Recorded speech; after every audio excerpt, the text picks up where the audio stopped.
دوسری بھی صحاح ستہ سے ہی پیش کر رہا ہوں، یہی حدیث سیم ٹو سیم حدیث حضرت عائشہ کی، ابن ماجہ صفحہ نمبر 100۔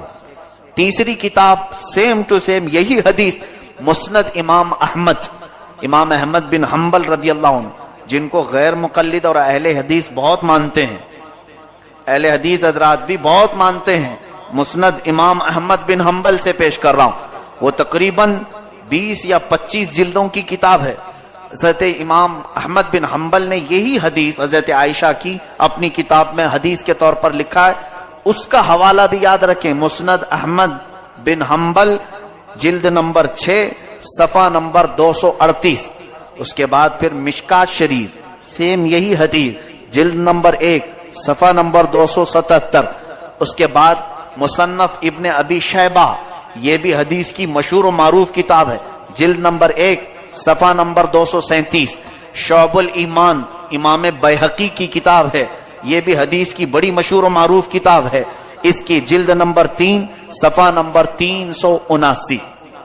یہ میں نے تقریباً 6 کتابوں کی دلیل آپ کے سامنے پیش کی، ایک ہی حدیث اتنی کتابوں میں ہے۔ محدثین فرماتے ہیں، اتنے بڑے بڑے محدثین نے یہ حدیث لکھا ہے کہ یہ حدیث صحت کے درجے کو پہنچی ہوئی ہے، اس کا انکار کرنا گمراہی اور منکر ہونا، گمراہ ہونا اسلام سے باہر ہونے کے برابر ہو جاتا ہے۔ بات سمجھ میں آئی؟ میں سمجھتا ہوں اتنی دلیل بہت ہے، اتنا ہضم ہو جائے تو آگے کا پھر بیان کروں، ورنہ الٹی ہو جائے گی۔ حضرت ابو بکر صدیق رضی اللہ عنہ سے روایت ہے کہ رسول کریم صلی اللہ علیہ وسلم شعبان کی 15ویں شب میں، حضور نے فرمایا شعبان کی 15ویں شب میں اللہ تعالیٰ آسمان دنیا پر نزول فرماتا ہے اور صبح تک یہ ندا بھی دیتا ہے، کوئی بخشش طلب کرنے والا میں اس کی بخشش کروں۔ یہ حضرت ابو بکر صدیق رضی اللہ عنہ نے فرمایا۔ ان سے معتبر کوئی اور ہماری امت میں شخص ہے؟ اب پھر اور کس کی دلیل چاہیے؟ میں نے غوث پاک کی کتاب پیش کر دی، امام بیہقی کی، امام ترمذی کی، امام ابن الحاج مالکی کی اور مشکات کی، کئی کتابوں کے بعد اب سیدھے میں حضرت ابو بکر صدیق کی بات پیش کر رہا ہوں۔ اور فرماتے ہیں اللہ تعالیٰ آج کی رات ساری مخلوق کی بخشش فرمائے گا سوائے مشرک کے اور کینہ رکھنے والے کے۔ مشرک، کافر و مشرک جو ہے اس کی آج بخشش نہیں ہے، اور جو دل میں کینہ رکھا ہے دوسرے مسلمانوں سے، بات چیت بند ہے، اس کی بھی آج مغفرت نہیں ہے۔ اسی لیے معافی طلب کرنے کا ایک رواج ہمارا پہلے سے چلا ہوا ہے۔ حضرت ابو ہریرہ، حضرت معاذ بن جبل، حضرت ابو ثعلبہ، حضرت عوف بن مالک رضی اللہ تعالیٰ عنہ، یہ سارے صحابہ اکرام سے یہ حدیث مروی ہے۔ اب میں یہ دلیلوں پر ہی لگ جاؤں گا تو آپ بھی اکتا جائیں گے، آپ یہ کہیں گے مولانا ہمیں بس ہے، کافی ہے، شب برات ہے آج، ہم کو معلوم ہے مسجد میں روشنی ہے، آج مغرب میں چہل پہل ہے، یہی ہمارے لیے بس کافی ہے۔ بھولے بھالے سنیوں کے لیے بڑی دلیلوں کی ضرورت نہیں، لیکن ان کو بہکانے کے لیے کچھ لوگ قرآن بھی لاتے ہیں اور حدیث بھی لاتے ہیں۔ اب اس کی مثال میں آپ کو بتاؤں، ایک موٹی سی کتاب میں یہاں سامنے رکھوں اور کہوں دیکھو بھائی بخاری شریف میں ہے، آپ مانو گے کہ نہیں مانو گے؟ حالانکہ وہ بخاری شریف نے بہار شریعت لے کے بیٹھا ہوں، میں اردو کی ایک بہار شریعت لے کے بیٹھا ہوں، اور اگر آپ کو کہوں، آپ کو ایسا لگے گا ہاں مولانا ہے، پڑھے لکھے ہیں، بخاری، ارے بھائی موٹی کتاب ان کے سامنے رکھی ہوئی تھی، تو آپ نے کبھی بخاری شریف کا دیکھا نہیں یا اس کو کھول کر پڑھا نہیں، اور اگر دیکھ بھی لو تو عربی آتی نہیں، تو سمجھ لو ایسے بہت سارے لوگ صرف یہ بڑے بڑے ناموں سے دھمکا دیتے ہیں، ڈرا دیتے ہیں، اور پھر یہ کہتے ہیں کہ قرآن میں نہیں ہے، حدیث میں نہیں ہے، یہ تمام چیزیں۔ اب میں نے جو پیش کیا یہ کہاں ہے؟ پھر یہ بھی تو حدیث پاک میں ہے، یہ چیزیں قوم کے سامنے وہ کیوں نہیں پیش کرتے؟ یہاں پتا چلتا ہے کہ کہیں نہ کہیں ان کے دل میں حسد ہے، کینہ ہے، اور قوم کو گمراہ کرنے کے لیے صحیح امانتیں قوم تک پیش نہیں کرتے۔ ان کا حال یہ ہے، اللہ تعالیٰ نے قرآن میں فرمایا ہے کہ افتؤمنون، یعنی ان کے متعلق یہ فرمایا تکتمون الحق، تم حق کو چھپاتے ہو اور باطل کو باہر نکال کر کے بتاتے ہو. یہ یہودیوں کی عادت تھی، بہت ساری چیزیں چھپا دینا اور پھر اس میں سے توڑ مروڑ کر کے لوگوں کو بیان کرنا. بہرحال آپ سب کو علم حاصل کرنے کی ضرورت ہے تاکہ آپ گمراہوں کے ہاتھ میں پڑ کر گمراہ نہ ہو جائیں. بتاؤ آج ان گمراہوں کے کہنے پر کئی لوگ نہیں منا رہے ہوں گے شب برات، ہمارا کیا جا رہا ہے، ہمارا کیا نقصان ہے؟ انہوں نے اپنا نقصان کر لیا کہ آج وہ عبادت نہیں کر رہے ہیں، آج وہ مسجدوں میں نہیں آ رہے. مجھے بتاؤ کیا مسجد میں آنا گناہ کا کام ہے؟ عبادت کرنا گناہ کا کام ہے؟ کیا یہاں پر چلو کچھ بھی نہیں کیا، مسجد میں بیٹھا بیان سنا، یہ تو بیان ان کے ہاں بھی ہوتے ہیں، کیا نہیں ہوتے؟ بہت سارے بیان ہوتے ہیں. تو بیان کی فضیلت بھی انہی سے جا کر کے سنو، ان کے ہاں کتنی فضیلت ہے، ایک بیان میں بیٹھنے کا کتنا ثواب ہے. تو صرف اگر بیان میں بیٹھنے کا ثواب بھی معلوم کر لیتے تو آ جاتے. خواہ مخواہ مخالفت کرنا اچھی بات نہیں. بہرحال میں اب تھوڑی سی چیزیں آپ کے لیے شب برات کے متعلق عرض کروں. ہاں ایک اور سوال ہمارے پاس آیا ہے. ایک تو جنہوں نے یہ سوال کیا تھا میں سمجھتا ہوں کہ ان کو اطمینان ہو گیا ہوگا شب برات کہاں سے ثابت ہے، ریکارڈ ہے، پھر سے وہ کتابوں کے حوالے یاد کر لو، جلد نمبر صفحہ نمبر سب، اور پیش کر دیں. دوسری چیز یہ معافی مانگنے کا کیا طریقہ ہے؟ واٹس ایپ بھرا ہوا ہے معافی نامے سے، قطار لگی ہوئی ہے 3 دنوں سے، میرے اگلی پچھلی تمام چیزیں معاف کرو معاف کرو معاف کرو. اچھا کام ہے، یعنی معافی طلب کرنے کا یہ طریقہ اختیار کیا گیا. جس کو دیکھو اور بیچارہ لکھتا بھی نہیں، کاپی پیسٹ ادھر سے اٹھائے ادھر کر دے، لکھنے کی بھی کسی کے اندر اتنی ہمت بھی نہیں ہے. ذرا آپ اس کے متعلق سوچو. صحیح ہے ہمارے بزرگوں کا یہ طریقہ رہا. حدیث پاک ابھی میں نے سنایا، جس کے دل میں کینہ ہو آج اس کی مغفرت نہیں ہوگی. کینہ کہتے ہیں مسلمانوں سے قطع تعلق کرنا. مسلمانوں میں بہت سارے ایسے ہیں جو اپنے رشتوں کو چھوڑ کر بیٹھے ہوئے، بھائی بہن سے بات نہیں کر رہا ہے. بہت تو ایسے ہیں ماں بیٹوں میں بات چیت بند ہے. معاذ اللہ رب العالمین. حدیث پاک میں ہے جس نے دنیا میں صلہ رحمی رشتے کو قطع کیا، کٹ کیا، قیامت کے دن اسے کاٹ کر دوزخ میں ڈال دیا جائے گا.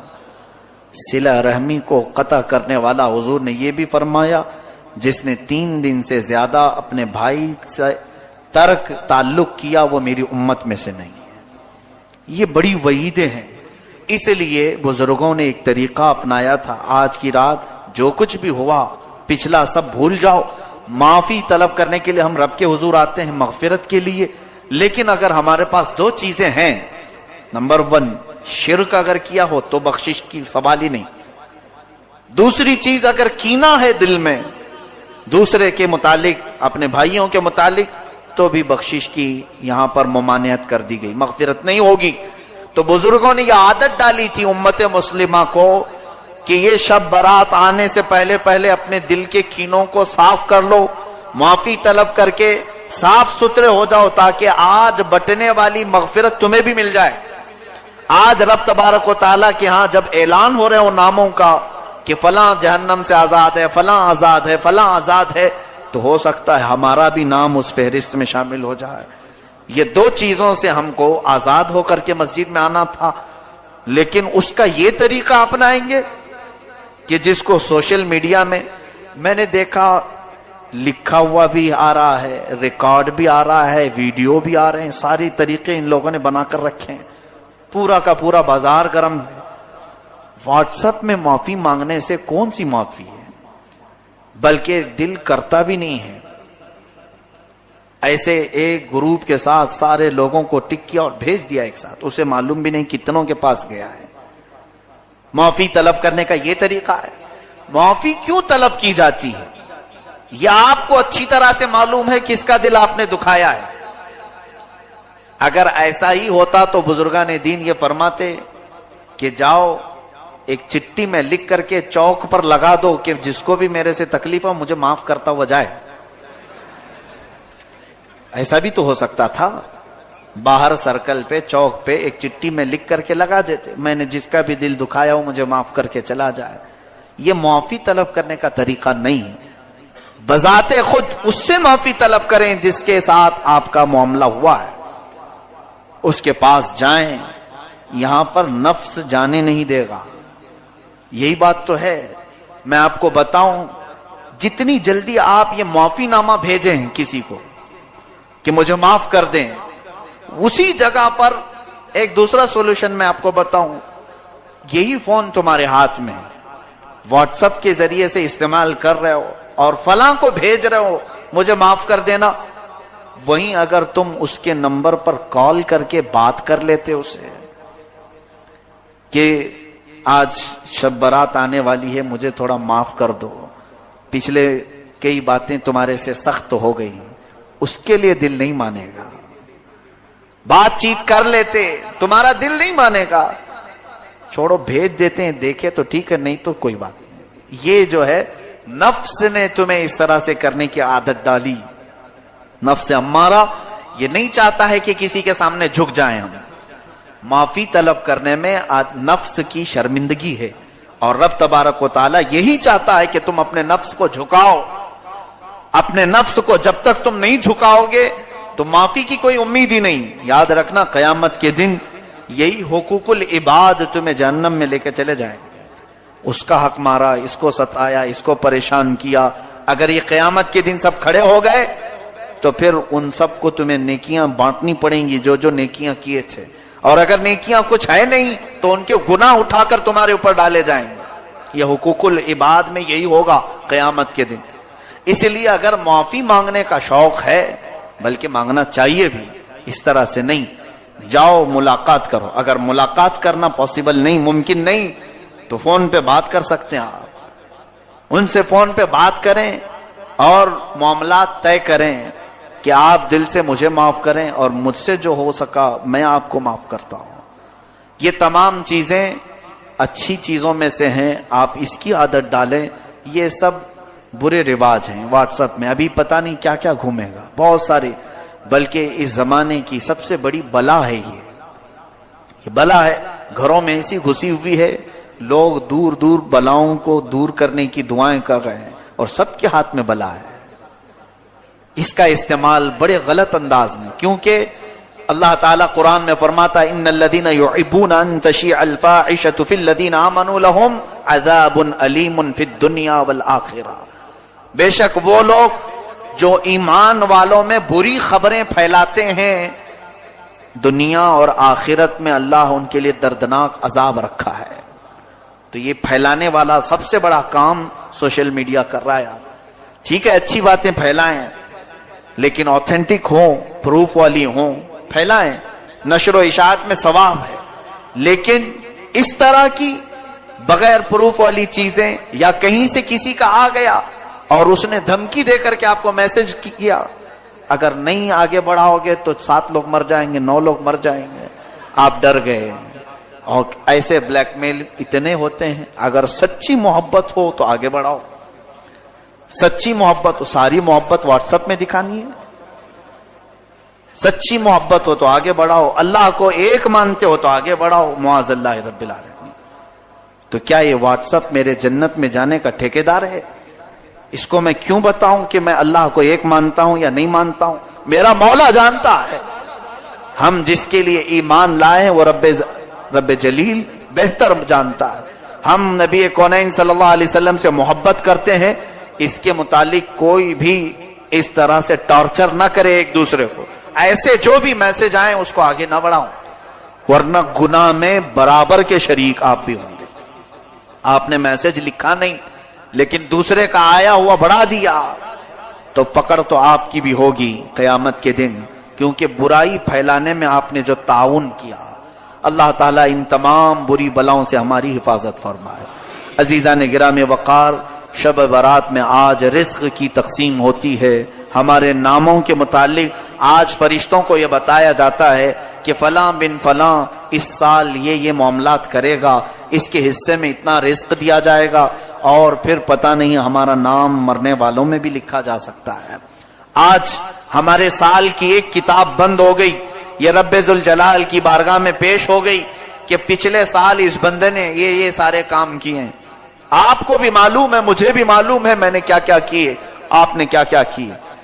اب آج کی رات صرف یہ احساس بھی ہو کہ بارگاہ الہی میں میری کتاب پیش ہوئی ہے پچھلے سال کی, میں نے کیا کیا کیا تھا سب فرشتوں نے بتا دیا. ویسے رب کو بتانے کی ضرورت بھی نہیں, مگر مولا فرشتوں کو گواہ بناتا ہے. تم بھی بتاؤ کہ فلاں فلاں بندے نے کیا کیا کیا ہے, پچھلے سال کا سب انہوں نے پیش کر دیا. اب رب تبارک و تعالیٰ کا حکم نازل ہو رہا ہوگا کہ یہ بندہ جس نے پچھلے سال یہ تمام کام کیے, اب اگلے سال اس کے یہ معاملات, اس کے لیے اتنا رزق لکھو, اس کے لیے اتنی برکت لکھو, اور اس کو ذلیلوں میں لکھو, اس کو عزت والوں میں لکھو, اور اس کو زندہ رہنے والوں میں لکھو, اس کو بیمار لکھو, اور اس کے بعد اس کو مرنے والوں میں لکھو. یہ تمام معاملات آج رب ذوالجلال فرشتوں کو بتا رہا ہوگا. قدیر و جبار خدا کے فیصلے نازل ہوتے ہیں اور فرشتے لے کر کل سے پھر ایکٹیو ہیں, وہ اپنی ڈیوٹی پر مامور ہیں. ہمیں یہ معلوم نہیں کہ ہمارا نام کن چیزوں میں لکھا گیا ہے. آج کی شب ہمیں برکت والوں میں نام ہمارا آیا ہے, بیماروں میں آیا ہے, یا پھر صحت مندوں میں آیا ہے, نیکیوں میں رہنے والوں میں ہمارا نام شامل کیا گیا ہے یا نہیں, ہم میں سے کسی کو اس بات کا علم نہیں. اور جب معلوم نہ ہو کر کے ہمارے اندر اکڑ اتنی ہے, ہم غرور اور تکبر کے ساتھ زمین پر ایسے چلتے ہیں جیسے لگتا ہے کہ جنت ہمارے لیے واجب ہوگی. جنت تو ہماری ہی ہے. میرے عزیزو, خوف کرو بارگاہ رب العزت کے فیصلوں سے. قرآن عظیم میں رب تعالیٰ فرماتا ہے ان بطش ربک لشدید, بے شک تمہارے رب کی پکڑ بہت سخت ہے. اور اس کی پکڑ جب سخت ہوتی ہے تو سب سے بڑی پکڑ تو یہ ہے کہ وہ ایمان چھین لیتا ہے. جس سے وہ ایمان ختم کر دے اس کے لیے سب سے بڑا عذاب ہے اللہ کا. ایمان کی دولت کسی سے چلی گئی تو خدا کا سب سے بڑا عذاب اس پر آیا ہے. رب تبارک و تعالیٰ اسے ہمیشہ کے لیے دوزخ لکھ دیتا ہے. حدیث پاک میں ہے شب برات ہو کہ شب قدر ہو یا پھر مرنے سے پہلے بھی ہو, مشرک اگر ہوا, کافر اگر ہوا, ایمان نکل گیا تو اس کی بخشش تو ہو ہی نہیں سکے گی. بلکہ قیامت کے دن ان کے متعلق فرمایا گیا, سنو, جن کی کفر پر موت ہوئی, جو کافر مرے دنیا میں, قیامت کے دن حساب کتاب کے بعد دوزخ میں ڈالے جائیں گے. دوزخ میں ڈالنے کے بعد دوزخ کی ہولناکیاں جب انہیں نیچے طبقے میں لے جائیں گی, ہر طرح کے عذابات کا سامنا ہوگا.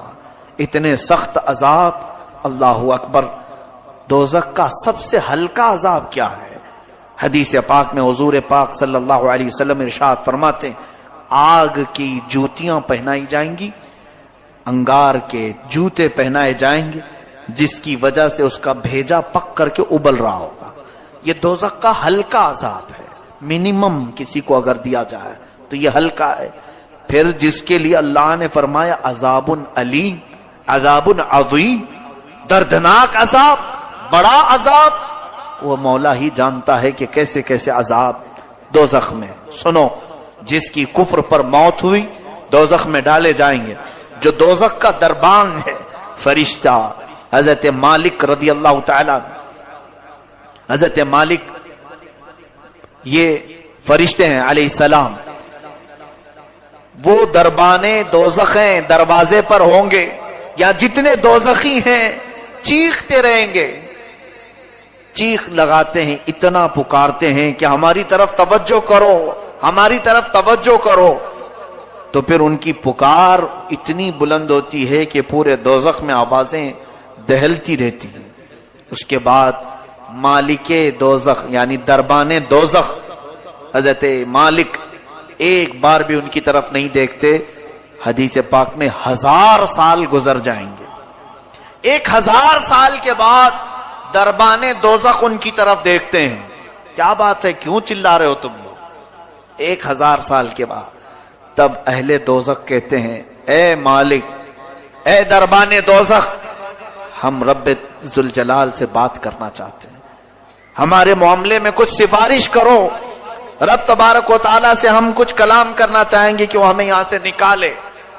حضرت مالک کہتے ہیں ٹھیک ہے, تمہاری بات میں مولا تک پہنچا دوں گا, رب تعالیٰ تک پہنچا دوں گا. تو اس کے بعد حدیث پاک میں پھر 1000 سال گزر جاتے ہیں، حضرت مالک کی طرف سے کوئی جواب نہیں آیا۔ دوزخیوں کی طرف دوبارہ وہ توجہ کرتے ہیں، کیا بات ہے؟ تو دوزخیوں نے کہا کہ مالک ہم رب سے بات کرنا چاہتے ہیں۔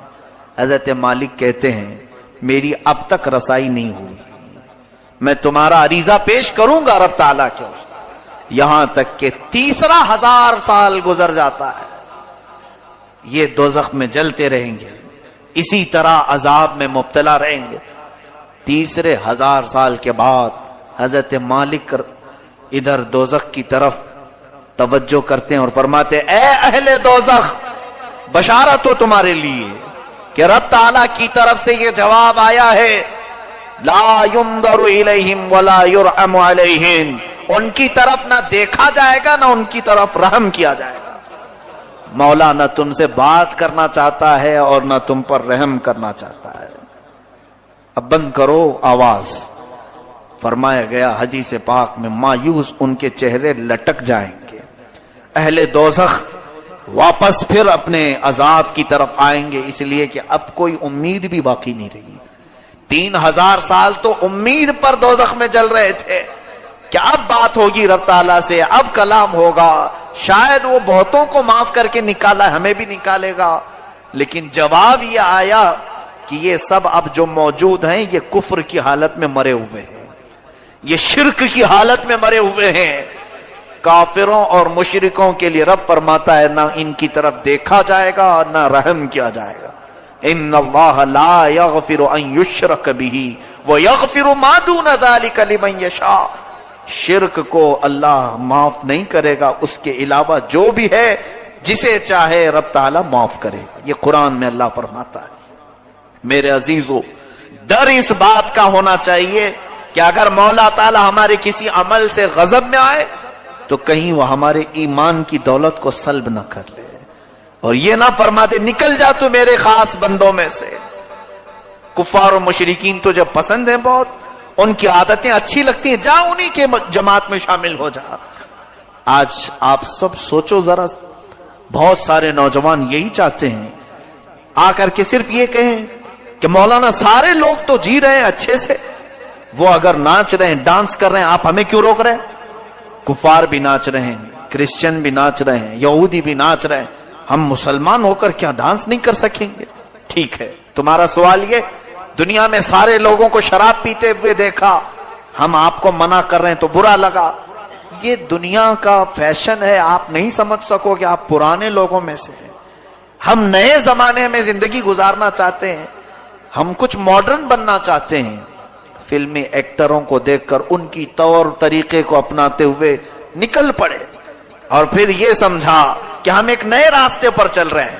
سنو، ٹھیک ہے، جس کا راستہ چاہے اپنا لو، جس کا راستہ، کیونکہ تمہارے لیے نہ میں چھڑی لے کر کے بیٹھا ہوں، نہ اللہ کا کوئی فرشتہ تمہاری گردن جھکا کر تمہیں عبادت کرنے کے لیے آئے گا، بلکہ رب تعالیٰ دنیا میں تمہیں آزاد رکھا ہے، تمہیں جو مرضی میں آئے کرو، جو اچھا لگے کرو۔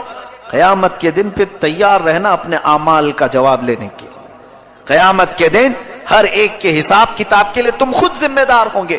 آج میں ان نوجوانوں سے کہتا ہوں جنہیں کفار و مشرکین اچھے لگتے ہیں، جن کو لوگوں کے ہاتھوں کے شراب کی بوتلیں پسند ہیں، جوئے خانے، شراب، تاش کے اڈے، یہ سب بہت اچھے لگتے ہیں جنہیں، اور پھر یہ فلمی دنیا کے تمام تر ظالم دجال قسم کے خرافات مچانے والے اور پورے گھروں کو تباہ کرنے والے ایکٹر انہیں پسند ہیں، ان کے ساتھ ہو جاؤ، کوئی بات نہیں، تمہیں مبارک ہو۔ قیامت کے دن کہا جائے گا جن کے ساتھ تو دنیا میں رہنا پسند کرتا تھا، آج ان کا ہاتھ پکڑ، وہ جہاں جا رہے وہیں چلا جا، آج وہ جہاں جا رہے وہیں چلا جا، وہاں سے ہاتھ چھڑا کر کے تم تو بھاگو گے، نہیں میں تو رسول اللہ کا امتی ہوں، میں میرے آقا کے پاس آؤں گا، میں اپنے نبی کا نام لیوا ہوں۔ سنو، حدیث پاک میں یہ دوڑتا ہوا آئے گا، امتی تو ہے۔ حضور اکرم صلی اللہ تعالی علیہ وسلم کے قریب آتے ہی حضور پاک سے عرض کرتا ہے، رو کر کے، چلا کر کے، مجھے فرشتے دوزخ کی طرف کھینچ رہے ہیں، بچا لیجیے۔ نبی کونین صلی اللہ تعالی علیہ وسلم کی طرف سے جواب آئے گا، تو کون ہے؟ بلکہ اس آقا کی عادت مبارکہ یہ ہے، فرماتے ہیں میں بھرے مجمع میں بھی اپنی امتیوں کو پہچان لوں گا. کروڑوں کی تعداد میں پوری امتیں وہاں ہوں گی، مگر اپنی امت کو میں ضرور پہچانوں گا ہزاروں کی لاکھوں کی بھیڑ میں بھی. یہ بھی حدیث پاک میں. لیکن ایک حدیث میں یہ ایک بندہ آئے گا اور حضور اس سے پوچھیں گے تو کون ہے؟ کہے گا حضور میں آپ کا نام لیوا، میں آپ کا امتی ہوں. اللہ کے حبیب صلی اللہ علیہ وسلم فرماتے ہیں مجھے تو نہیں اس بات کا علم ہے، تو دنیا میں کسی اور کو پسند کرتا تھا، جا آج اس کو پکڑ لے، وہ جہاں جائے چلا جا. آج میں یہی کہنا چاہوں گا، میں آپ کے اوپر کوئی سختی کا معاملہ لے کر کے نہیں آیا ہوں، آپ کے پیچھے پیچھے گھومتے ہوئے محلے بھر میں نہیں آ رہا ہوں. میں آپ کو تو یہاں سے ایک میسج دینا چاہوں گا، تمہیں جو چیزیں اچھی لگیں کرو، لیکن قیامت کا منظر یاد رہے، میدان قیامت یاد رہے. بس اتنے کام کرو کہ رسول اللہ کی بارگاہ میں منہ دکھانے کی ہمارے اندر نوبت یعنی کیفیت باقی رہ جائے. حضور کو منہ دکھا سکیں، عرض تو کر سکیں کہ آقا نفس کی شرارتوں سے بہک تو گیا تھا لیکن محبت دل میں آپ کی رکھتا تھا. حضور آپ کی سنتوں پر مر مٹنے کا جذبہ تھا، شرارت نفس نے مجھے بہکایا ضرور تھا. اے میرے عزیز و غلاموں، ان کو چھوڑ کر نہ ہماری دنیا ہے، اس رسول کو چھوڑ کر نہ ہماری قبر ہے، اس نبی کو چھوڑ کر نہ ہماری حشر ہے، کچھ بھی نہیں ہے. رسول کریم صلی اللہ تعالی علیہ وسلم سے دور ہو کر ہماری کون سی زندگی ہے؟ آج کی رات اگر یہ احساس نہیں جاگا تو پھر بیکار ہے ایسی ہزار راتیں ہیں، پھر بیکار ہے ایسی زندگی بھر بار بار آنے والی راتیں. آج بعض لوگوں کو ایسا لگتا ہے یہ رات تو آج روڈ پر ناچنے کی ہے، ایک دوسرے کو گالی گلوچ کر کے باہر کھیل کود کر پوری رات گزارنے کی ہے. ادھر مؤذن فجر کی اذان دے رہا ہو، ادھر لوگ بستر پر جا رہے ہیں. یہ آج کی رات کا تماشا لوگوں نے بنایا ہے. پٹاخے اڑاؤ، قبرستان جاؤ تو کہکہا مار کے ہنسو، اور اگر کسی کے ہاتھ میں بائک آئے تو ایسے اڑاؤ کہ کئی لوگ اس میں حادثوں کے شکار، کئی لوگ اس رات میں لوگوں کو تکلیف دینے کا ذریعہ بنتے ہیں. سنو، آج کی رات فرشتے بھی اترتے ہیں، بے حساب ان گنت تعداد میں فرشتے. تم جس وقت اس طرح سے اڑا رہے ہو سکتا ہے ہم سے تمہیں ڈر نہیں لگتا، اللہ کے وہ ملائکہ تمہارے ہر کام کی گواہ بنیں گے. صبح واپس رب کے حضور جائیں گے. اللہ تبارک و تعالی ان فرشتوں سے پوچھتا ہے میرے بندوں کو کس حالت میں تم چھوڑ آئے؟ جب تم دنیا سے آ رہے تھے تو میرے بندے کیا کر رہے تھے؟ فرشتے سچ سچ بتائیں گے، اے رب ذوالجلال فلاں بندہ تیرا بے حیائی کر رہا تھا، فلاں بندہ آج مسجدوں سے تیرے ذکر کی آوازیں آ رہی تھی، لیکن فلاں بندہ وہاں پر اپنی گاڑیوں میں اچھل کود مچا رہا تھا، بے حیائی، خرافات اور فحاشی اور اپنے برے اعمال سے لوگوں کو ایذا پہنچا رہا تھا. یہ ملائکہ رب تعالیٰ کے حضور پیش کریں گے، اور رب تعالیٰ کی طرف سے جو جلال نازل ہوگا اس کے ذمہ دار آپ ہیں. ارے میاں، نئی سال کی نئی شروعات ہو رہی ہوتی ہے، ایک سال ہماری زندگی کا ختم ہوا اور یہاں سے نیا سال شروع ہو رہا ہے. اب یہاں اپنی قسمت میں آج کیا لکھا گیا ہے کسی کو معلوم نہیں ہے نا. آج رب تبارک و تعالیٰ کیا لکھ رہا ہے فرشتوں کو ہمارے بارے میں، میں بتاتا ہوں. ہم کو معلوم نہیں لیکن ہم احساس کر سکتے ہیں. کیسے؟ میں فجر کی نماز میں حاضر ہوا، میں بارگاہ الہی میں شکر بجا لاؤں گا کہ مولا میرے اس سال کی پہلی نماز تو نے لکھ دی ہے، اور جو سویا اور جو بھاگا وہ خود پہچان لے کہ کل کی رات میری کتاب میں بے حیائی لکھ دی گئی ہے، محرومی لکھ دی گئی ہے، اسی لیے مجھے مسجد سے باہر کیا گیا.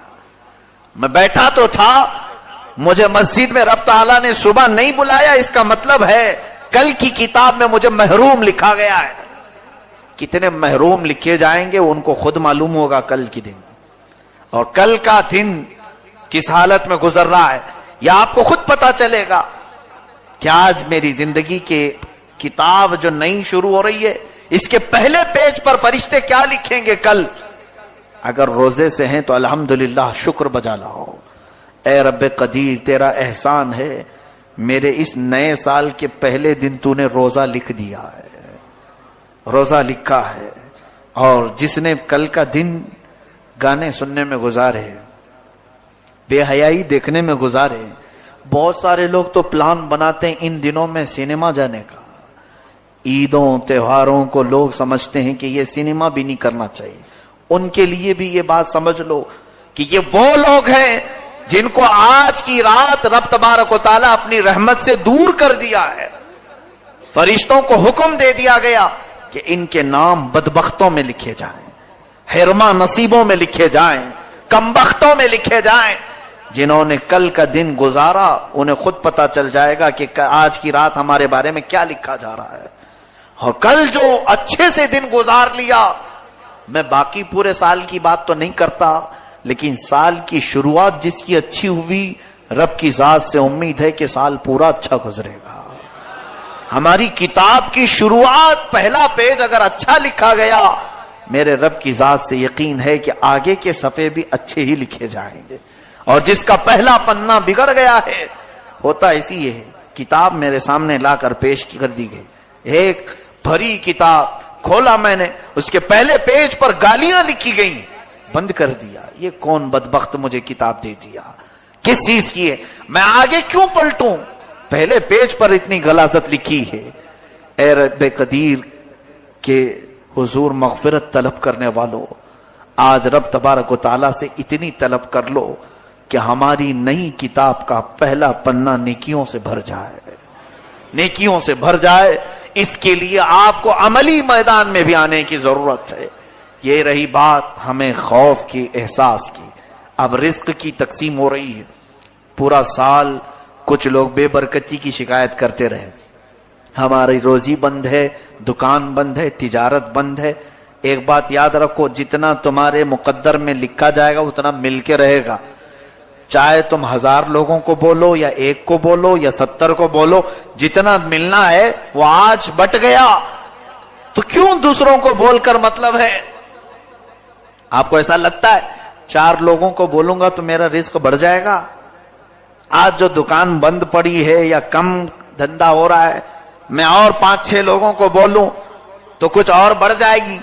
تمہارے حصے میں جو لکھا گیا آج کی رات، وہ اگلے سال تک تمہیں مل کر رہے گا. لو لگاؤ اور اس رب ذوالجلال کی طرف، ملے تو اس کا شکر ہے، نہ ملے تو اس کے دربار میں دعا ہے. لوگوں سے ہمیں کچھ بھی نہیں ہوگا. ما یفتح اللہ للناس من رحمت فلا ممسک لها وما یمسک فلا مرسل له من بعد. اللہ فرماتا ہے اللہ نے جن انسانوں کے لیے اپنی رحمت کے دروازے کھول دیے اسے کوئی بند نہیں کر سکتا. وما یمسک فلا مرسل لها. اللہ فرماتا ہے اور جس کے لیے رب نے بند کر دیا کوئی نہیں کھولے گا. چاہے کوئی بابا ہو، کوئی کسی طرح کا عامل ہو، کسی کی بند روزی کو اگر رب نے بند کر دیا تو کوئی نہیں کھولے گا. یہ یقین رکھ کر کے چلو. ہمارے